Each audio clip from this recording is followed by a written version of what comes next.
Hano kuri iyi mboneshakure ya Hejuru TV ni iteka n'umunezero ntangere vyo gusubira kubana namwe. Turabahaye ikaze banywanyi bacu mudahwema gukurikira ibiganiro n'amakuru tubagezaho agaruka mu bisata bigiye bitandukanye, hari muri politike, hari mu gateka na muntu, hari mu butungane, hari mu butekano, hari mu ntwaro, hari mu budandaji, hari mu vyo kwiyunguruza n'izindi ngingo ziraba abenegihugu benshi. Tubagezaho kandi biba vyakozwe n'abategetsi, ingingo n'amatangazo bifatwa nabo bigena abenegihugu. Bindi kandi tubagezaho tukaba twifashisha ibitangazwa n'imenyesha makuru hamwe no ku mbuga ngurukana bumenyi, tutaretse kandi n'ayandi makuru tushikirizwa n'amasoko yacu dufise irya nino mu nzego no mu bice bitandukanye bigize igihugu c'u Burundi. Turi kuwa gatandatu ku itariki ya gatandatu mu Kakaro 2024. Muri iki gitondo rero tukaba tubazaniye inkuru y'agahomerabunwa nkuko rero munabibonye kuri titre yiranga aya amakuru. Indora muri komine Bukinanyana, bamwe mu banyagihugu rero barashavuriye umuryango w'umushikiranganje wa mbere Gervais Ndirakobuca. Gervais Ndirakobuca bataziranda kugarika akaba ari Lieutenant General, mwese murabizi n'umuryango wiwe rero bari bamaze iminsi yo avuka Indora muri komine Bukinanyana. Bamwe mu banyagihugu rero bakidoga ko bakubaguwe n'abagendanyi ba Ndirakobuca be na bamwe mu bana b'umushikiranganje wa mbere. Turaza kubigaruka ko rero hari n'ubutumwa bwatanzwe n'umunyagihugu waho Indora avuga ko rero imfura y'umushikiranganje wa mbere ifatanya n'abapolisi gukubita abanyagihugu. Hari kandi abakubiswe mu isoko ngo barabaravye canke barabegereye. Turaza kubigaruka ko kuko vyabaye kw'igenekerezo rya gatatu kwezi kw'indwi 2024. Abanyendora rero ishavu ririko riraniga bashavuriye umuryango mukuru w'igihugu. Vyose muri aya makuru nivyo rero twabateguriye tuza kubashikiriza mu nkuru zacu za mbere. Ayo rero mu yindi ngingo tuza kugaruka ko ni vyatangajwe n'urongoye Parseme ni Faustin Ndikumana. Yabajije rero ikibazo gikomeye cane aho mu 1996 ku ntwara perezida y'u Burundi bwarafatiwe marego n'ibihugu byose by'akarere. Zira zose rongo zo kwinjiza ibidandaza biva hanze zasa n'izugaba, ariko muri ico kiringo ntago Burundi bwigeze bugira ubukene nk'ubwo buriho ubu. Turaza kubigaruka rero muri aya makuru mu buryo bw'idonido. Vyonda kuri subscribe canke sabone niba utari wavyonda ko wibuke no kubisangiza bagenzi bawe kugira badacikwa n'amakuru yose tubahereza kandi mukurikira kuri iyi mbonesha kure mukunda. Turabahaye kaze. Twabibabwiye ko Indora bamwe mu banyagihugu bashavuriye umuryango w'umushikiranganje wa mbere Gervais Ndirakobuca batazira ndakugarika.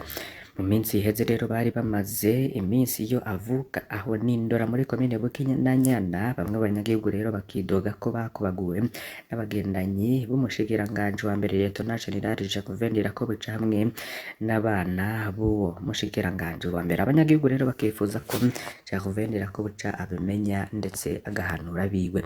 Bamwe mu butumwa rero twaronse bukaba bugira buti: mfise utubazo tubiri nashaka kubaha nk'amakuru kugira ngo mudushire ku rubuga rwanyu kuko rukurikirwa na benshi. Hari aho vyofasha abantu ntibakomeze guhohoterwa n'abatunzwe n'amakori atangwa. Ino ndwi umushikiranganje wa mbere Gervais Ndirakobuca yarabaye umwanya utari muto Indora ahasanzwe afise urupango rwiwe rurimwo akabare k'ibinyobwa bitandukanye, ihoteri, ibitungwa bigizwe n'inka, ingurube, impene, inzuki, inkoko, inkwavu n'ibindi bitari bike. Twaranatangaye kuko igihe cose yahamaze asa n'uwagumye ku telefone, ntiyanatembera canke ngo ashike kuri komine nkuko yahora abikora iyo yaje mu kiruhuko. Twarabonye impinduka ikomeye kuko ngene yahora yifata ari ino. Ubu yatanze ubutumwa rero avuga ko imfura y'umushikiranganje wa mbere ifatanya n'abapolisi gukubita abanyagihugu. Yagize ati: "Arekeni nabonye mbere cambabaje cane.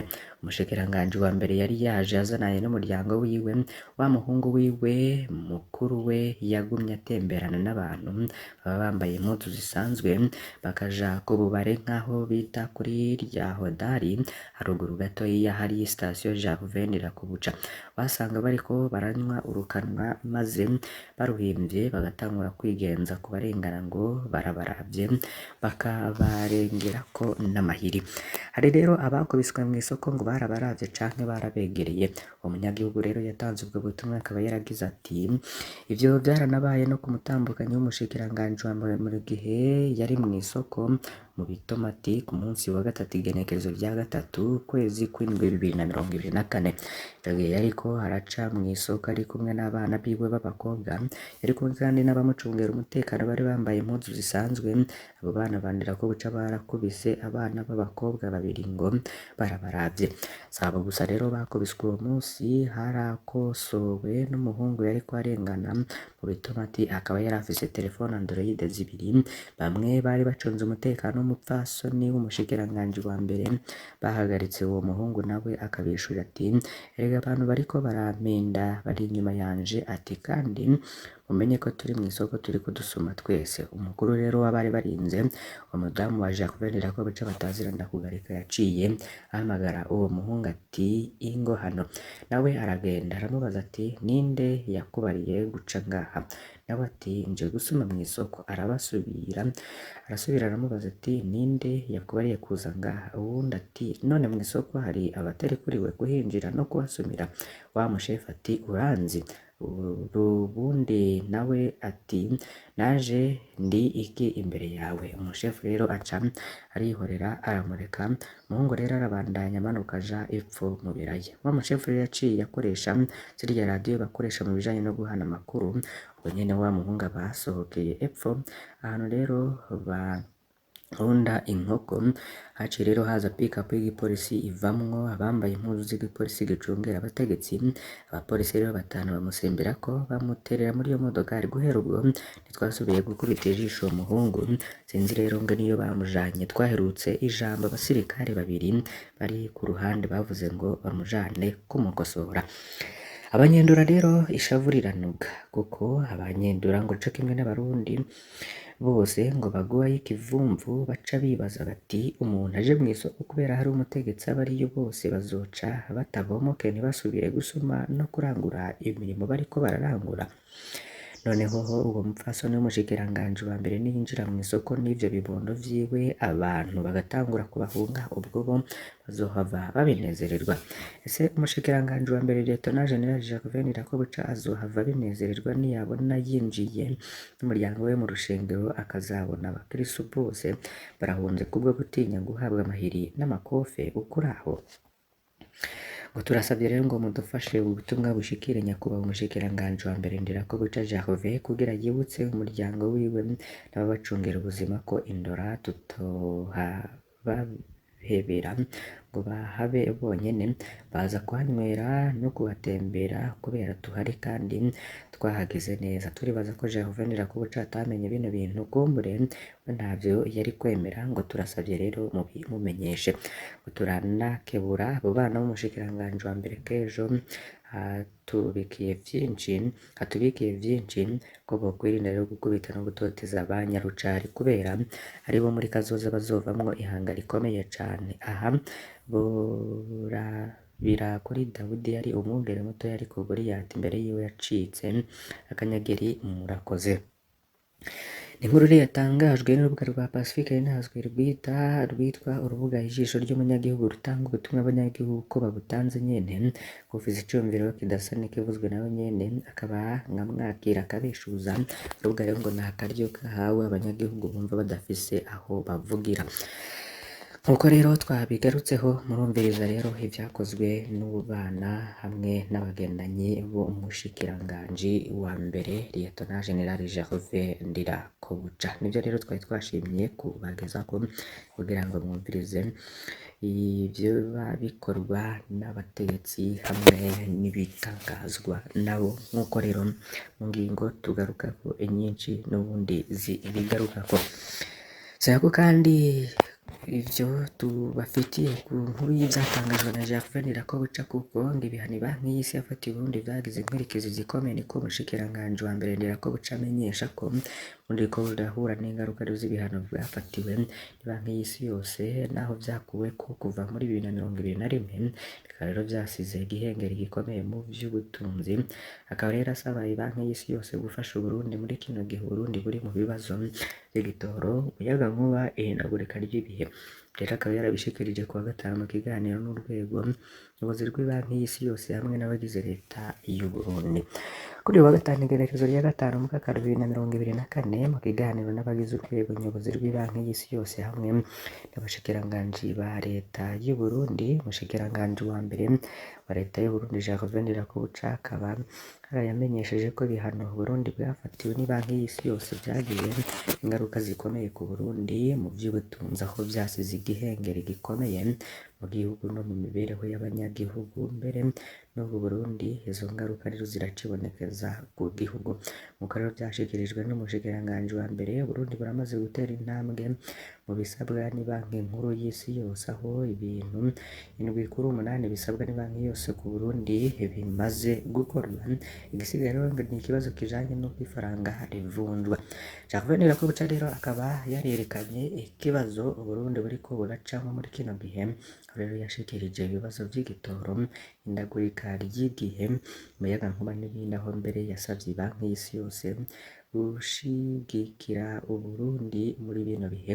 Bagize urwego nyobozi rw'ibanki y'isi yose bari mu Burundi rero kuva kuri uyu wa kane igenekerezo rya kane mu kakaro 2024 mu rugendo rw'iminsi 3, bakaba rero baje kuraba uko imigambi isanzwe ishigikiwe n'Ibanki Nkuru y'Isi yose iriko irarangurwa mu Burundi, hamwe no kuganira n'abategetsi bayoboye igihugu ku bibazo rero bafise mu kurangura imigambi nuko zotorerwa umuti.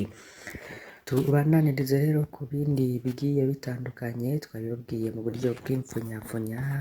Parseme irongowe na Faustin Ndikumana agira rero ico atangaza. Yabajije rero ikibazo gikomeye. Mu 1996 ubumwe perezida w'u Burundi bwarafatiwe embargo n'ibihugu byose vy'akarere. Inzira zose zo kwinjiza ibidandaza biva hanze zasa n'izugawe. Ibintu rero bifasha Uburundi byarahagaritse imfashanyo, bimwe rero vyarugaye n'ubuserukizi bwavyo mu Burundi. Igihugu rero cariye mu ngwano ikomeye. Abakurikira rero ivy'ubutunzi bavuga ico gihe ko Uburundi butazorenza amezi 4 bugihagaze, ariko muri ico kiringo nta gitoro cabuze, nta sukari yabuze, nta nzoga zabuze, nta miti yabuze, nta cankenerwa gikomeye cabuze. Ifaranga ry'u Burundi rero ntiryatembagaye. Umwaka uheze perezida Buyoya yarongeye umushahara w'ukwezi.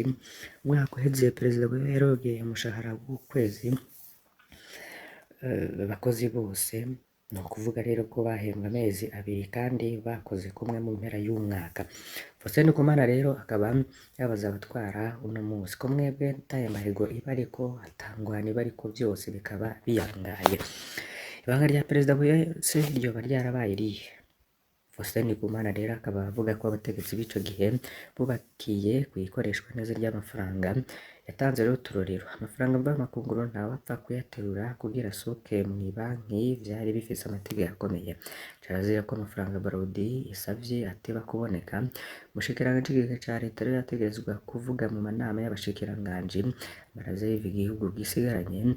Yoba rero yabwiwe ko yihenze tukaja munsi y'amafaranga yo kurangura ibikenewe mu mezi 4 azoca yibonera ko arone mu gihe ubu tutagifise n'ahindwi 2. Umushikiranganji w'igihugu ca leta rero akaba yategerezwa kuvuga amezi y'igitoro i Burundi ico gihe bwari kuba busigaranye. Faustin Ndikumana rero akabona ko igihugu kitagarutse gutunganya neza gutyo ingena amafaranga akoreshwa kazoba kabaye. Ibintu rero bikaba binahambaye cane kuko muri 2015 babonye igihugu kigiye mu kangankuru nziza n'abajenerali baca babibonamwo, yabona akariyo ko guterura hatacamira ubutunzi bwari muri BRB. Twanabibagejeje ko rero ko hari amahera menshi ariko gukorwa kw'abatoza yoba yarateruwe mu mabanki yo mu Burundi no mu mashirahamwe ya leta akajanwa hanze y'igihugu.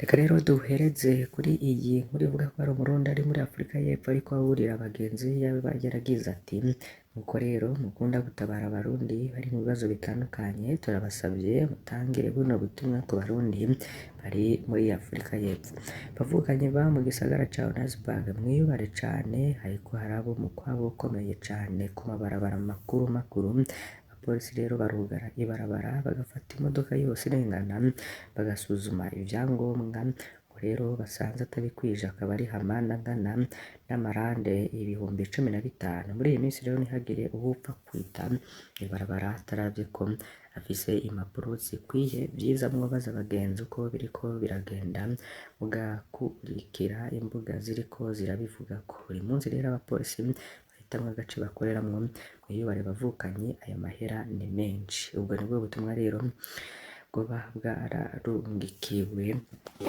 bigendazwe rero kugira ngo agabishe abarundi bagiye batandukanye turabakengurukiye cyane ko mukurikira amakuru n'ibiganiro tubagezaho iminsi yose kuri iyi mbonesha kure duhereze kuri iyi nkuru y'ingene rero bagize urwego nyobozi rw'ibanki y'isi yose babonanye n'umukuru w'igihugu ku mugoroba kuri uyu wa gatanu i Gitega baraganira rero ku bisata bikuru vyoshirwamwo inguvu nk'ic'amasoko ntangaguvu mu kugwiza rero umuyagankuba uburimyi indero n'ibindi nk'uko bivugwa rero n'umuvugizi w'umukuru w'igihugu Kugaruzine Girene Gatoni banki y'isi yose rero ikaba yaratanze umwizero ko igiye kubandanya ifasha igihugu mu iterambere abo bagize urwego rero nyobozi mu banki y'isi yose bavuga ko bashimishwa no gukorana kuri hagati y'Uburundi n'iyo banki bari mu rugendo rero rw'iminsi 3 mu Burundi kuva kuri uyu wa kane turabakengurukiye cyane umunsi mwiza